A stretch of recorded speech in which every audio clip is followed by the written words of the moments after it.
Istimewa bagi setiap kita karena kita bertepatan dengan kenaikan Tuhan Yesus.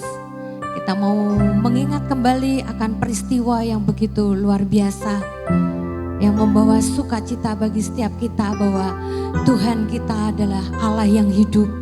Tuhan kita Allah yang memiliki surga.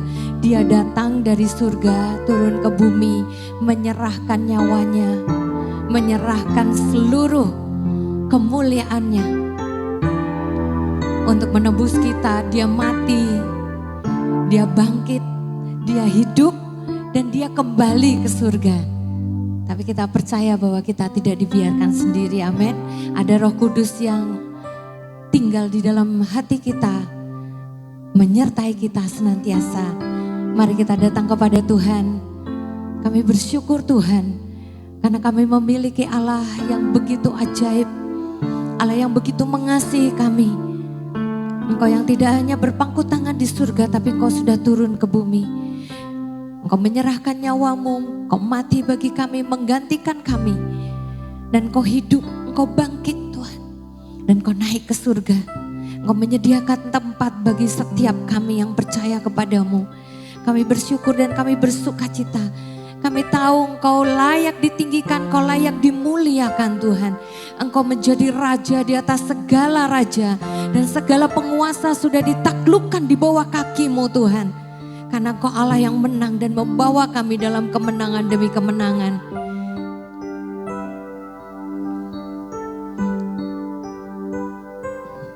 Terima kasih Tuhan, terima kasih, terima kasih. Jika sore hari ini kami ada bersama-sama di tempat ini, kami percaya Engkau yang mengundang kami untuk kami ada di tempat ini, untuk kami menerima yang terbaik daripada-Mu.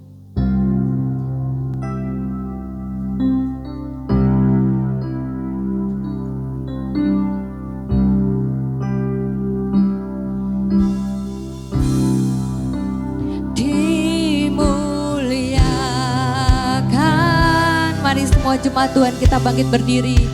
Ditinggikan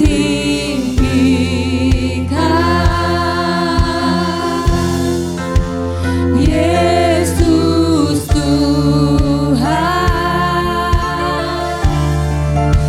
Kau Rajaku, Kau yang bertata, yang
surga.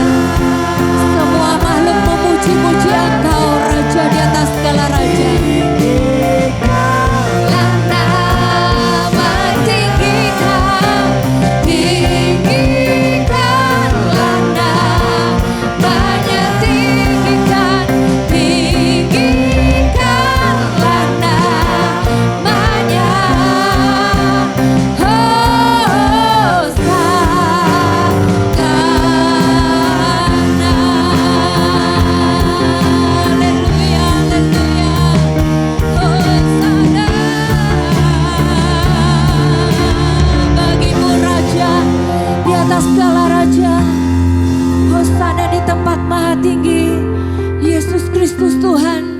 Engkau Raja atas gerejamu, Engkau Raja atas seluruh jemaatmu Tuhan. Engkau yang ditinggikan, Engkau yang dimuliakan, Engkau yang menjadi pengharapan kami. Dan pengharapan di dalam Engkau tidak akan pernah mengecewakan bagi setiap kami. Terus mata hati kami tertuju kepadamu Tuhan. Untuk terus meninggikan namamu, untuk terus memuliakan namamu. Dan berharap hanya kepadamu Yesus Tuhan.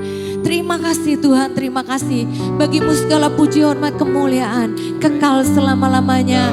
Semua yang dicintai Tuhan katakan amin, amin, amin. Kasih jabat tangan, salam kanan kiri. Kita memperingati kenaikan Tuhan. Kita bersuka cita bersama-sama.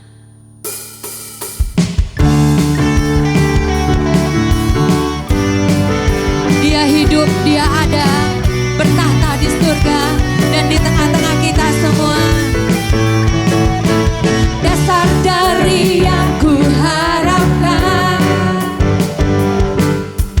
bukti dari segala yang tak kulihat.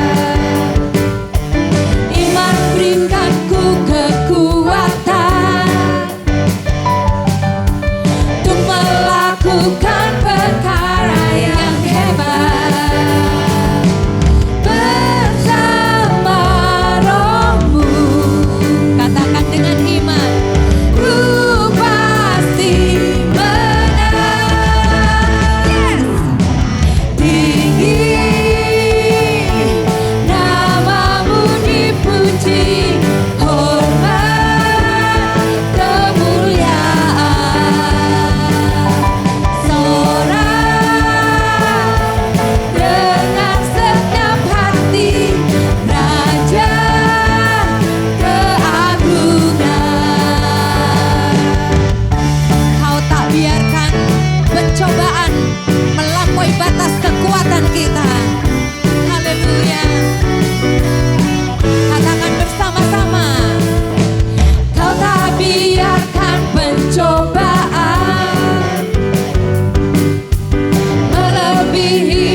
Untuk melakukan perkara yang hebat.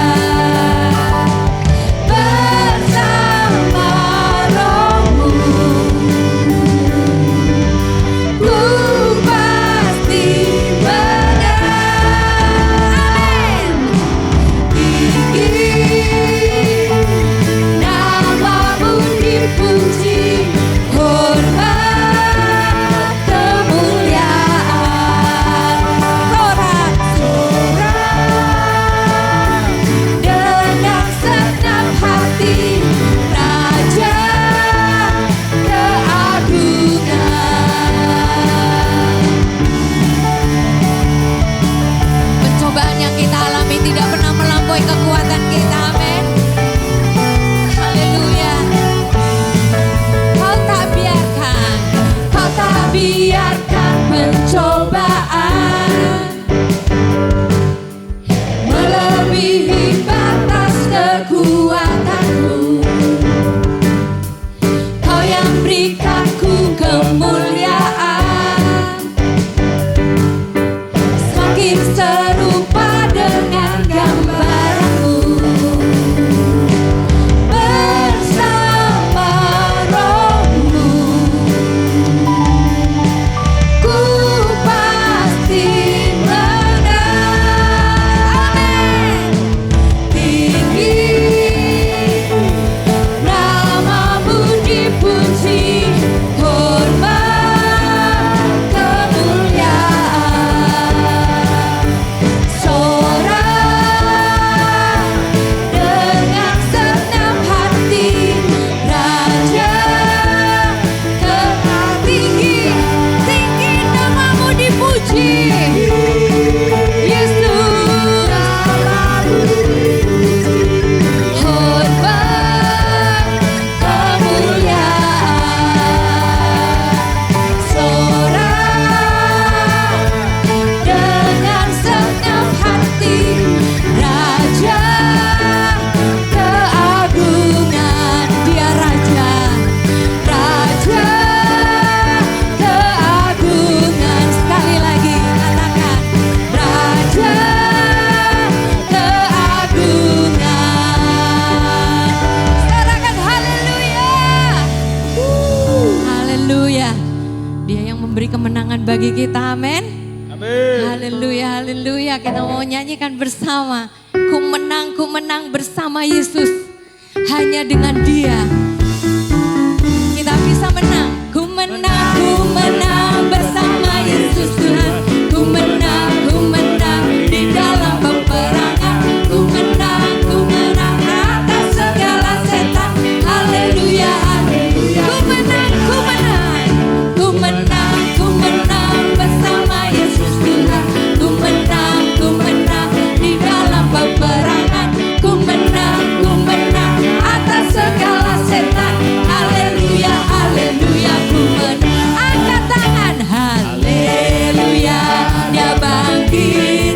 Haleluya, Dia hidup.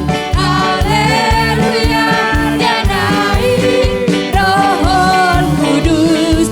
Haleluya, haleluya. Dia bangkit. Haleluya, Dia hidup. Haleluya, Dia naik. Roh Kudus. Ku menang bersama Yesus Tuhan. Ku menang di dalam peperangan. Ku menang atas segala setan. Haleluya, haleluya. Dia bangkit. Haleluya, Dia hidup. Haleluya, Dia naik. Roh Kudus. Haleluya, haleluya. Dia bangkit. Haleluya, Dia hidup. Haleluya, Dia naik. Roh Kudus turun. Roh Kudus turun. Roh Kudus turun. Haleluya, haleluya. Silakan duduk jemaat Tuhan. Tetap dalam hadirat Tuhan. Kami bersyukur Engkau tidak membiarkan kami sendiri Tuhan. Karena Engkau memberikan Roh-Mu tinggal di dalam hati kami, menghibur kami, menguatkan kami, menyatakan jalan-jalan kebenaran-Mu. Terima kasih Tuhan, terima kasih.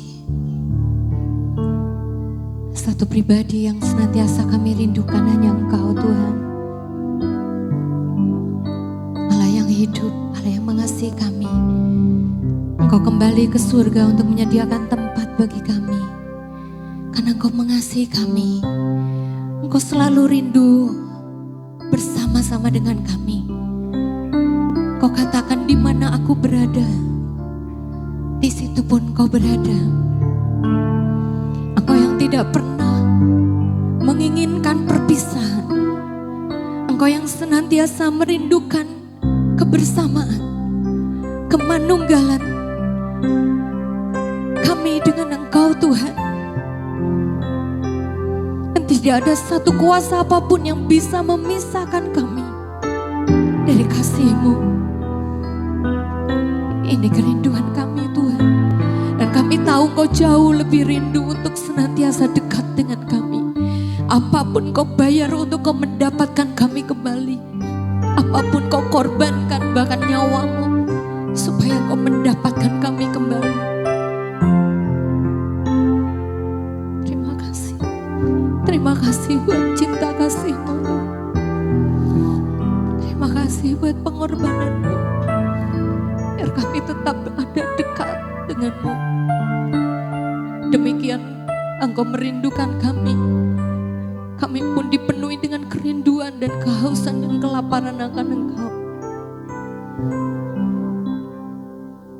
Seperti rusa yang haus, rindu aliran sungai-Mu.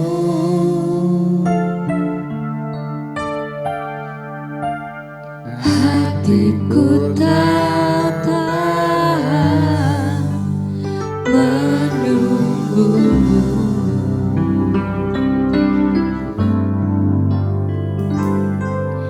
Bagai tanah gersang menanti datangnya hujan. Begitupun jiwaku Tuhan.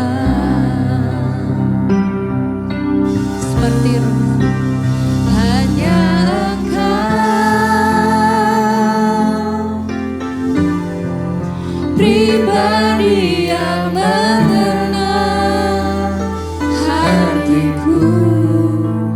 Tiada yang tersembunyi bagimu. Seluruh isi hatiku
saja katakan, hanya Engkau, hanya Engkau.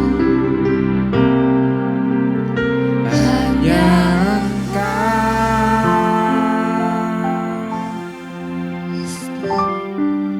pribadi yang mengenal hatiku.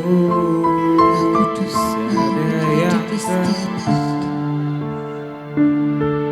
bagimu, seluruh isi hatiku kau tahu.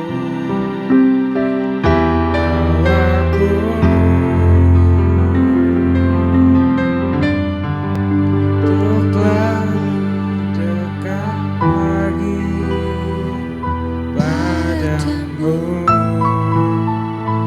tinggal dalam indahnya dekapan kasih-Mu.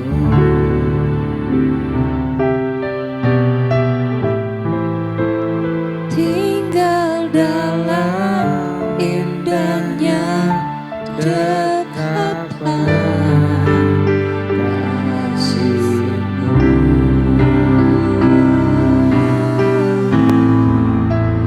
Tinggal dalam indahnya dekapan kasih-Mu.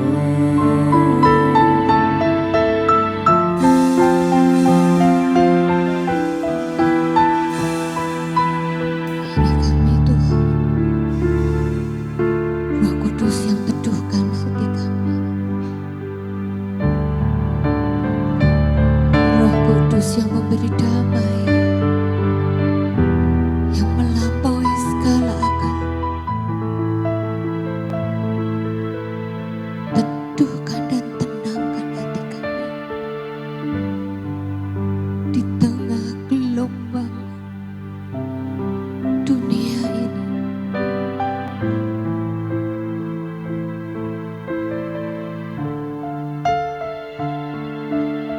Di tengah begitu banyaknya persoalan yang harus kami hadapi, kami butuh Roh Kudus meneduhkan hati kami. Kami butuh Roh Kudus menenangkan hati kami untuk melewati setiap proses yang Tuhan izinkan terjadi. Yang kami percaya semua tidak pernah melampaui kekuatan kami. Dan bahkan saat kami diuji, Tuhan memberi jalan keluar sehingga kami cakap untuk menanggungnya. Terima kasih Engkau tidak pernah membiarkan kami sendiri. Ada Roh Kudus yang Kau berikan tinggal di dalam hati kami, menguasai setiap hati kami, pikiran kami. Dan pada kesempatan sore hari ini, malam hari ini, biar Roh-Mu mengambil alih hati, pikiran, perasaan kami. Biar hati kami menjadi tanah yang paling subur untuk benih firman-Mu ditaburkan.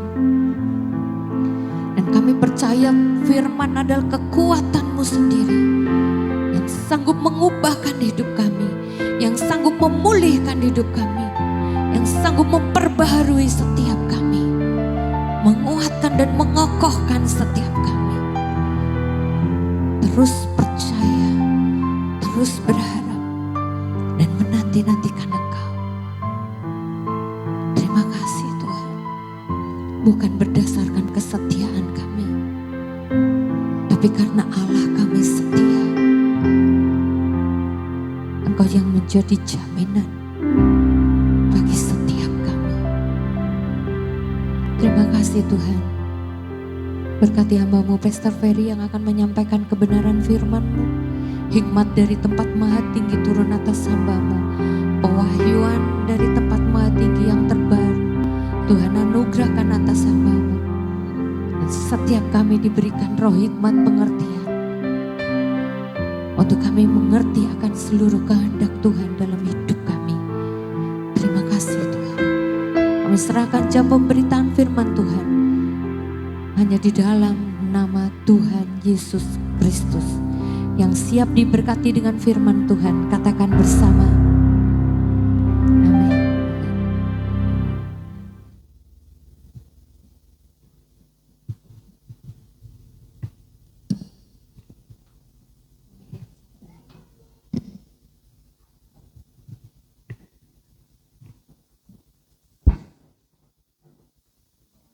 Tim PW yang sudah melayani kita. Apa kabar semua, Bapak Ibu? Luar biasa, oh ada Bude di sana. Saya lihat ada jiwa baru, jemaat baru yang pertama kali hadir. Boleh bangkit berdiri supaya yang kanan, kiri, depan, belakang boleh mengenal. Ya. Sambut sebelah kanan, kiri, depan, belakang, boleh kasih salam, boleh bangkit dari tempat duduknya. Ya, kami sangat senang ya, boleh bersama-sama dengan kami di tempat ini belajar firman Tuhan ya. Hari ini ada kebaktian khusus ya. Hari apa, Bapak Ibu? Kenaikan ya. Kenaikannya siapa? Yesus Kristus ya.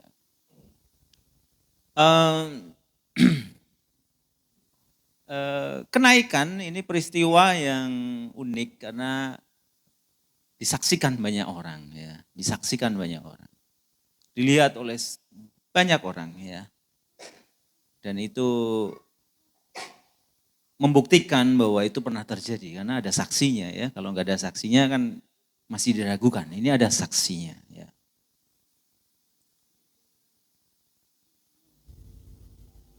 Saya ambil dari Kisah Para Rasul 2 ayat 36.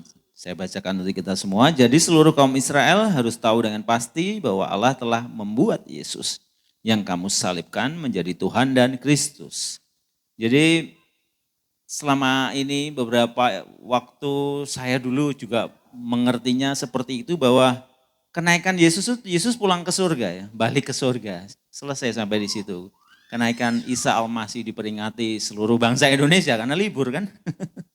Artinya diperingati seluruh bangsa Indonesia. Itu cuman Yesus kembali ke surga. Dulu yang di surga, sekarang kembali ke surga. Setelah 33 tahun jadi manusia, melayani, memuridkan dan seterusnya, buat mujizat dan akhirnya pada satu ketika harus kembali ke surga. Itu yang saya pahami. Bertahun-tahun saya memahaminya seperti itu. Ada yang sama dengan pemahaman saya waktu itu? Ada Bapak Ibu? Ada ya, kira-kira kurang lebih seperti itu. Padahal ada banyak hal yang besar dengan kenaikan Yesus yang tidak sekedar kembali ke surga selesai. Tetapi ada hal yang besar, luar biasa. Nanti kita belajar, saya akan dengan cepat karena supaya nggak terlalu malam ya. Jadi bukan juga bahwa kenapa Yesus kembali surga, oh sudah selesai memuridkan, sudah selesai. Enggak yang begitu ya. Rasul Petrus memberikan satu jawaban dengan luar biasa. Yesus yang kamu salibkan itu, Allah telah membuat dia jadi Tuhan dan Kristus. Tuhan dalam bahasa aslinya, dalam bahasa Yunani disebut Kurios. Artinya penguasa. Siapa penguasa kalau enggak Tuhan? Penguasa satu-satunya, Kurios. Itu penguasa satu-satunya. Dan Kristos itu artinya juru selamat. Ya, jadi dengan naiknya Yesus ke surga, dia menjadi Tuhan dan juru selamat, Kristus. Ya.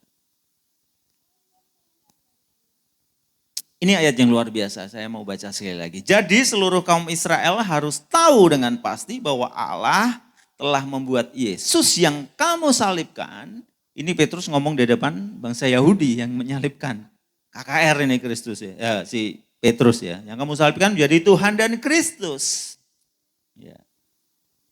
Yesus yang disalibkan sekarang menjadi Tuhan dan Kristus. Karena itu Bapak Ibu ada 4, ya saya catat 4. Sebenarnya sudah selalu setiap kenaikan selalu saya bawakan. Tetapi ya kita harus tahu ini semakin lama semakin tajam, semakin mengerti ya.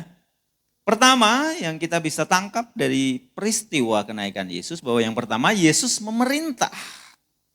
Ia menjadi Tuhan, ya, dia Kurios, penguasa. Namanya penguasa itu memerintah ya.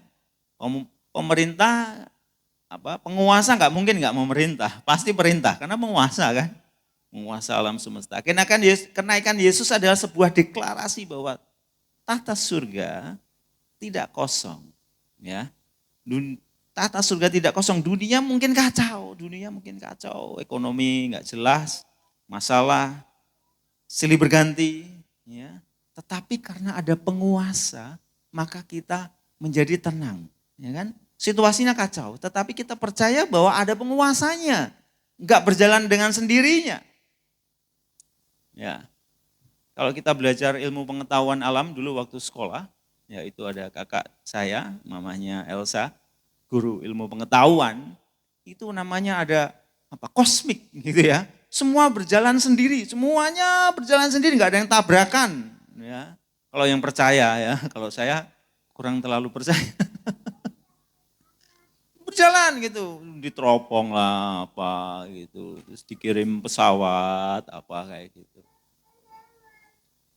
Semuanya berjalan dengan sendirinya, tetapi yang kita pelajari, yang kita belajar bahwa segala sesuatu ada yang mengendalikan. Masalah kita ada yang mengendalikan. Problem-problem kita ada yang mengendalikan. Semuanya ada yang mengendalikan, tidak berjalan dengan sendirinya. Itu yang membuat kita tenang ya. Ada satu kepastian, minggu yang lalu kita belajar tentang apa? Kepastian ya. Sesuatu yang pasti. Jadi enggak cuma sekedar Yesus menjadi juru selamat Bapak Ibu. Tetapi dia juga pemerintah, dia adalah Tuhan. Ya. Kita enggak bisa lagi dikendalikan oleh apapun karena ada sang pengendali yang luar biasa.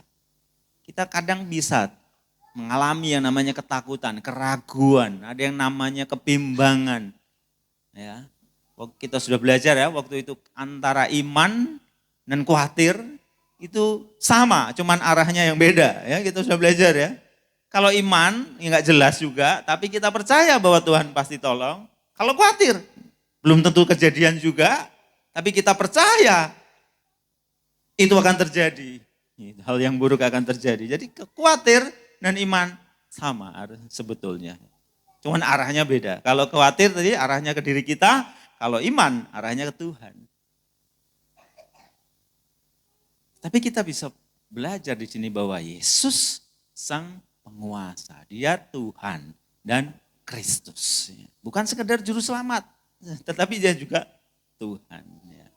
Saya nggak akan lama-lama ya, saya akan bagikan dengan singkat karena sebenarnya kita sudah pernah belajar ini ya.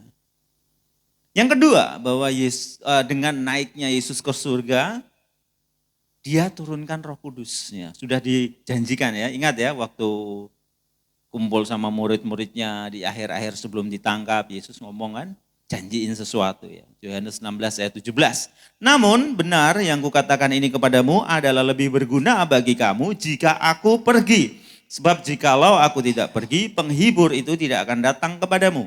Tetapi jikalau aku pergi, aku akan mengutus dia kepadamu. Siapa yang mengutus? Siapa yang mengutus? Ini yang ngomong siapa tadi? Namun benar kukatakan ini adalah lebih berguna bagi kamu jika aku pergi. Yang ngomong siapa? Yesus. Sebab jikalau aku tidak pergi, penghibur itu tidak akan datang kepadamu. Tetapi jikalau aku pergi, aku akan mengutus dia kepadamu. Aku akan mengutus Roh Kudus kepadamu. Jadi Roh Kudus yang nyuruh, Yesus yang mengutus. Ya, pada saat dia naik ke surga, dia kirimkan Roh Kudus untuk menolong kita. Itu sudah ditegaskan lagi, itu tadi kan janjinya ya, sekarang sudah di Kisah Rasul itu sudah kejadian. Kisah para Rasul 2 ayat 33. Dan sesudah ia ditinggikan oleh tangan kanan Allah dan menerima Roh Kudus yang dijanjikan itu, maka dicurahkannya lah apa yang kamu lihat dan dengar. Waktu itu kan terjadi itu ya, Pentakosta ya. Ya, jadi si Petrus ya ini ngomong bahwa dan sesudah ia ditinggikan oleh tangan Allah, ia naik ke surga itu ditinggikan. Ya, di ayat yang lain dikatakan apa? Duduk sebelah kanan. Tetapi ini namanya metafora ya, jangan diartikan betul-betul duduk di sebelah kanan. Itu artinya apa? Yang penting, paling penting, ya. Betul ya? kalau kita seletakkan seseorang di sebelah kanan kita, dia lebih penting. Dia orang paling penting. Ya. Kecuali sopir ya. Sopir kalau di Indonesia, kalau sopir di barat kan kiri. Iya. Kalau di sebelah kanan ini penting artinya. Paling utama. Ya. Kalau kita tamu, ada tamu pejabat atau saudara yang lebih tua, ditaruh di kiri apa di kanan? Di kanan. Ya, kalau perjamuan makan, kita ngundang orang makan, lalu ada tamu yang istimewa, tamu yang khusus, di sebelah kiri apa sebelah kanan? Sebelah kanan, table manner. Udah pernah belajar belum table manner? Boleh angkat tangan yang belajar table manner. Tata cara makan, tata cara duduk, protokol, etiket and protokol. Saya belajar yang kayak gitu-gitu Bapak Ibu. Saya kuliah saya gitu ngatur-ngatur. Ini kalau pejabat, kalau menteri di mana duduknya. Kalau bupati di mana duduknya. Yang kayak gitu. Cara makan, pegang sendok, sendoknya di kanan apa di kiri. Semuanya diatur. Kalau kita menempatkan orang di kanan kita, itu yang utama, yang penting. Ya. Jangan dipikir bahwa dua tahta kan. Saya pernah ajarkan waktu itu di Wahyu itu ada satu tahta. Nanti kapan-kapan kita buka ya. Hanya ada satu tahta dan suaranya pernah aku dengar. Ingat ya, ini Yohanes ya, pernah dengar. Siapa yang pernah didengar Yohanes? Yesus ya, suaranya Yesus. Ya. Jadi apa yang dijanjikan Yesus di Yohanes 16 mulai dari pasal 14 dan seterusnya sampai dia ditangkap, itu banyak sekali janji-janji Yesus, banyak hal yang dibukakan. Bapak Ibu baca mulai dari 14, sangat penting. Ya, dan itu hanya ditulis di Yohanes. Ya, makanya Yohanes agak sedikit kegeeran. Dia tulis apa? Murid yang paling dikasihi. Ya, karena banyak rahasia-rahasia yang enggak dibukakan di buku lain, di kitab lain, tetapi di Yohanes dibukakan. Nah sudah tergenapi, Roh Kudus turun. Menjadi penghibur, menjadi penolong. Ya. Jadi dengan Yesus naik ke surga, dia kembali yang seharusnya jadi Tuhan dan Kristus.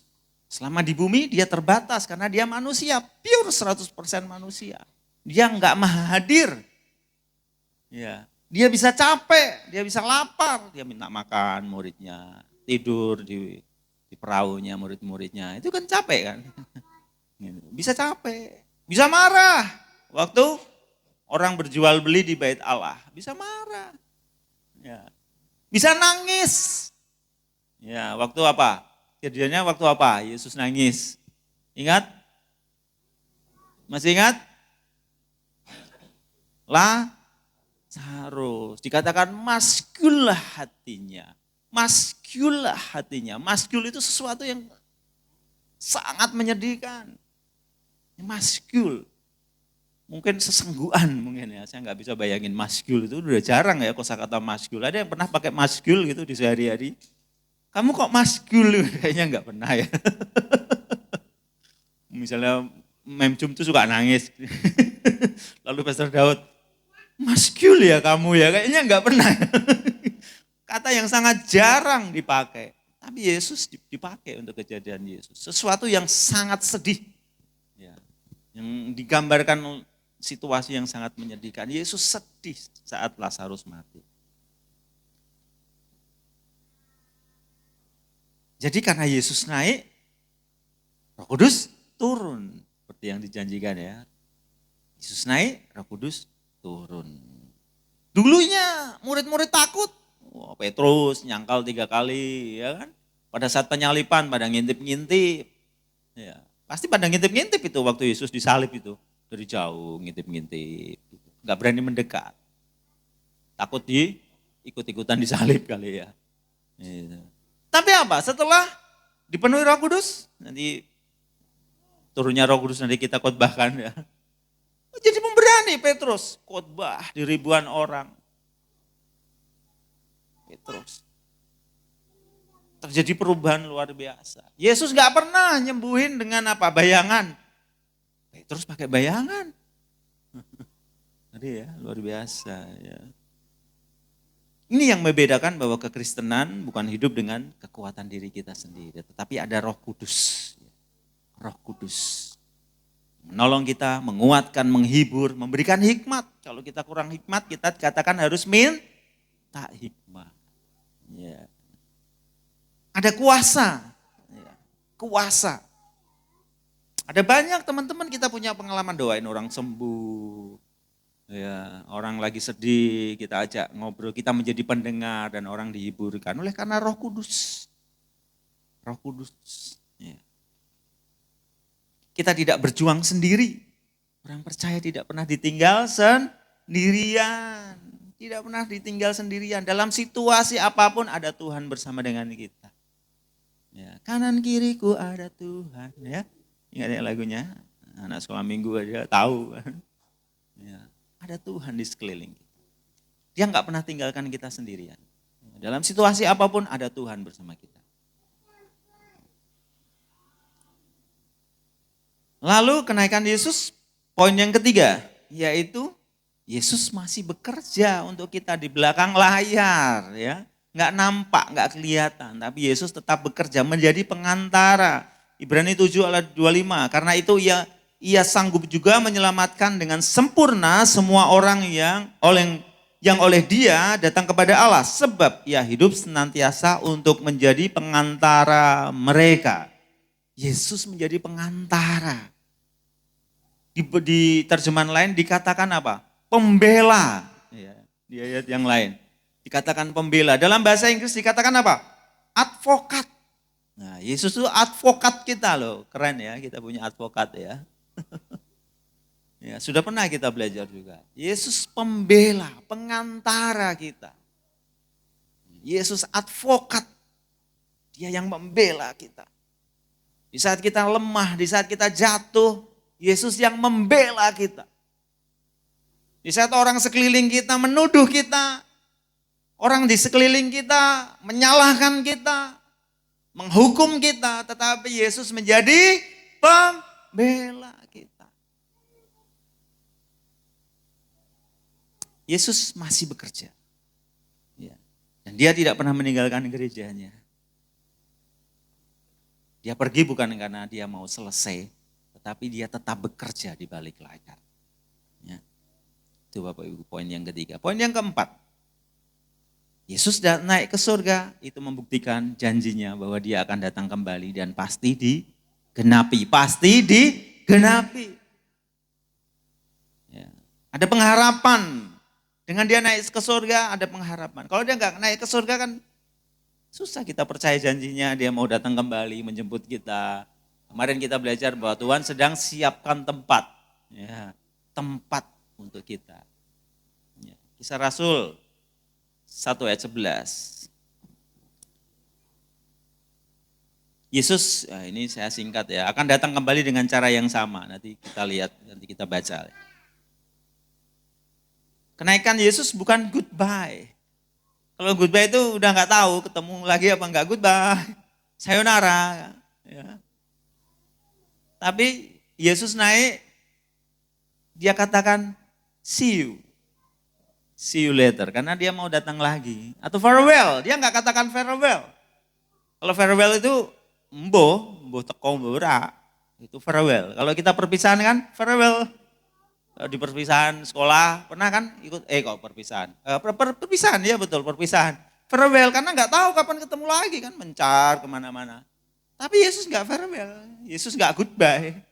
Goodbye juga, bye-bye, gak ngerti kapan balik. Tapi apa? See you, kita akan ketemu lagi. Aku akan datang menjemput kamu. Ya. Jadi dia harus naik ke surga memang. Dia akan kembali. Orang percaya tidak hidup tanpa arah. Karena dunia ini bukan tujuan akhir kita. Kita dikatakan warga negara surga. Katakan apa? Warga negara surga. Bukan akhirnya di dunia ini. Bukan akhir dari tujuan kita. Ada masa depan. Ada kemenangan yang akhir. Yesus yang naik suatu hari akan datang kembali sebagai raja. Dia akan sambut kita. Dia akan jemput kita di awan-awan. Saya sedang mendesain, sedang merancang buku PA. Mulai dari keselamatan sampai akhir zaman. Saya butuh waktu mungkin bisa setahun atau 6 bulan paling cepat ya. Saya baru selesaikan 2 bahan. Ya, nanti kita semua akan PA. Ya. Targetnya 1 bulan 1 bahan, kita punya 12 bahan, setahun selesai. Ya. Jadi setahun selesai. Ya. Saya di gereja yang lama, bahan PA-nya udah kayak kurikulum kuliah S berapa enggak tahu, enggak selesai-selesai. Sampai sekarang enggak selesai. Bu Edi selesai enggak PA-nya? Enggak selesai kan? Udah berapa tahun di gereja? 15-20 tahun kan? Enggak selesai-selesai. Saya enggak mau begitu. Ya. Saya mengalami hal yang sama. Kita mau setahun aja, tapi juga enggak mau cepet-cepet karena kita tahu ada pekerjaan, ada aktivitas. Sebulan sekali. Bisa lah diusahakan kita PA sebulan sekali ya. Nanti di PA oleh masing-masing ketua home atau mentornya. Ya nanti mereka mentor-mentor ketua home akan PA sama saya dulu supaya mereka mengajarnya sama ya. Tapi saya sedang buat ini baru 1, 2 ya. 2. Sedang saya pelan-pelan saya susun karena dulu saya bikin tim. Bikin tim berapa orang? 5 orang. 5 tahun, 10 tahun enggak jadi-jadi, bikin sendiri aja. Saya report ke tim leader, jadi kalau mereka ada masukan, ini perlu dimasukkan. Ya. Karena penting ya, gereja harus ada PA, harus pembelajaran firman Tuhan yang dasar yang gak sulit-sulit. Tujuannya apa? Bisa dilakukan lagi ke orang lain. Ya. Jaminan keselamatan kita akan belajar, supaya orang bisa melayani orang, bisa penginjilan. Ya. Sampai ke baptis. Ya. Simple, jangan khawatir, gak akan ruwet-ruwet, simple. Ya, enggak yang susah-susah, yang terlalu tinggi ya. Sederhana aja. Itu Bapak Ibu bahwa ada 4 hal bagaimana yang terjadi oleh karena kenaikan Yesus. Yang pertama apa tadi? Bahwa Yesus memerintah sebagai Tuhan dan Kristus. Kurios and Kristos. Lalu dengan dia naik ke surga, Roh Kudus yang dijanjikan akan turun. Yang 10 hari lagi kita akan peringati juga ya. Kalau mau berdoa 10 hari menjelang Pentakosta silakan ya. Yang bisa punya kesempatan berdoa silakan. Tiap hari berdoa puasa juga boleh. Nanti kita ketemu di sini hari Pentakosta kita berdoa bersama-sama minta Tuhan curahkan yang sama ya. Mungkin ada yang belum terima Yesus ya. Kalau yang sudah terima Yesus sudah pasti terima Roh Kudus ya. Terima Yesus, pasti terima Roh Kudus, itu janjinya, satu paket. Ya, satu paket. Ya. Kalau belum ada manifestasi nggak apa-apa, nanti kita doakan supaya ada manifestasi. Ya. Tetapi harus ada kepastian bahwa siapapun yang terima Yesus, satu paket dengan terima Roh Kudus. Ya, kecuali murid-murid, karena mereka harus mengalami yang pertama. Setelah itu semua orang mengalami terima Roh Kudus. Setelah itu, makanya nggak perlu ada Pentakosta ke-2, ke-3, ke-4, ke-5, dan seterusnya. Pentakosta cukup sekali dan itu akan terus terjadi terus menerus. Pentakosta dalam hal tiap hari. Setiap ada orang terima Yesus terjadilah Pentakosta. Enggak ada peristiwa yang spesifik, itu pada saat itu memang ada. Ya.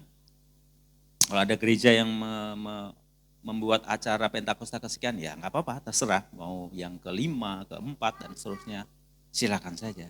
Ya, tapi pemahaman kami para pemimpin bahwa Pentakosta ya terjadi sekali dan seterusnya secara alamiah setiap orang yang terima Yesus pasti terima Roh Kudus. Ya, janjinya jelas bahwa Allah kita jadi Allah Immanuel bersama kita. Allah yang ada bersama kita, Allah Immanuel. Ya, gak ada syaratnya. Terima Yesus, terima Roh Kudus. Itu sudah pasti. Lalu yang ketiga bahwa dengan naiknya ke surga bahwa dia menjadi pengantara. Bukti bahwa Yesus masih bekerja, tetap bekerja untuk kita. Yang keempat bahwa itu membuktikan bahwa dia menyiapkan tempat dan dia akan datang kembali. Ya, Bapak Ibu gitu ya. Sebagai penutup ada beberapa poin ya, yang supaya kita tetap ingat ya. Poin pertama tadi bahwa Yesus memerintah ya bahwa surga tidak kosong ya. Lalu Roh Kudus dicurahkan, kita jadi tidak berjalan sendiri karena ada Roh Kudus. Ya, tidak ada kepercayaan dimanapun yang mengatakan Allahnya tinggal bersama-sama dengan umatnya, nggak ada. Kepercayaan manapun nggak ada. Ya, bahwa Allahnya tinggal dalam ke tengah-tengah umatnya, yaitu Yesus tinggal atas setiap kita. Jadi kita tidak sendiri. Ya. Jadi saya ulang lagi, Yesus masih bekerja poin yang ketiga. Dia di antara kita, dia menjadi pengantara. Menjadi pembela kita. Tadi yang keempat apa? Masih ingat? Yesus akan datang kembali. Ya, karena saya persiapannya oh iya saya nggak kirim ya malah ya. Saya lupa nggak kirim ke Giska, biasanya saya kirim. Jadi nggak bisa ditampilkan ya, maafkan saya.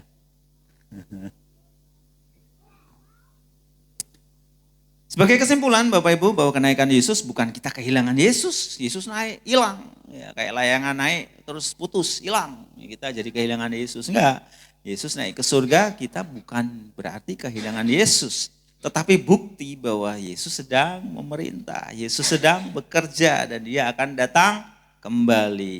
Ya, Kisah Rasul 2 ayat 36 ini ingat-ingat betul.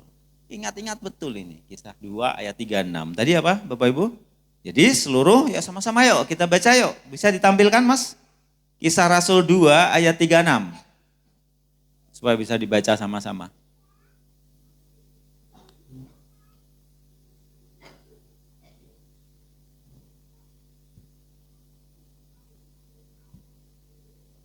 Nah, yuk kita baca sama-sama. 3, 2, 1. Jadi seluruh kaum Israel harus tahu dengan pasti bahwa Allah telah membuat Yesus yang kamu salibkan itu menjadi Tuhan dan Kristus.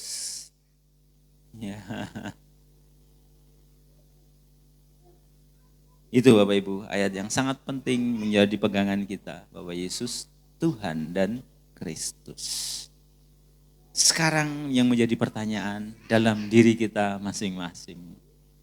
Apakah Yesus sudah sungguh-sungguh menjadi Tuhan?